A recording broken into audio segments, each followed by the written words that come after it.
په کابل کې له سعودي وروسته دوه نور مهم سفارتونه هم بند شول. علت یې څه دی او په راتلونکي کې څه پیښیدونکي دي او ولې سفارتونه تړل کیږي؟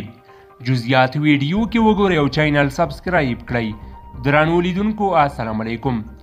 سعودي عربستان لومړی هیواد دی چې د امنیتي ګواښونو له امله له افغانستانه خپل ډیپلوماټان ایستلي. ورپسې ترکیې او متحده عربي اماراتو د امنیتي ستونزو له امله په کابل کې خپل ډیپلوماټیک فعالیتونه ځنډولي یا کم کړي دي. باخبره سرچینو تایید کړي چې د ترکیې سفارت هوډ لري چې په کابل کې خپل ډیپلوماټیک فعالیتونه د بیلابیلو امنیتي اندېښنو له امله کم کړي. همداراز متحده عربي اماراتو هم غوښتي چې د سفارت له تړلو مخکې خپل ډیپلوماټیک ماموریت یو کوچني دفتر ته انتقال کړي. د ترکیې او متحده عربي اماراتو حکومتونو په دې اړه رسما څه نه دي ویلي.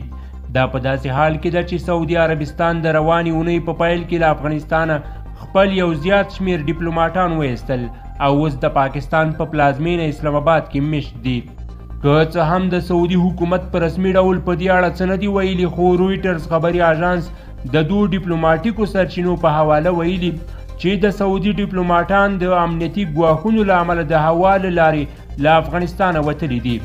اسلامي امارت له افغانستانه د سعودي ډیپلوماټانو وتل تایید کړي، خو د امنیتي ګواښونو د لامل په اړه راپورونه رد کړي دي.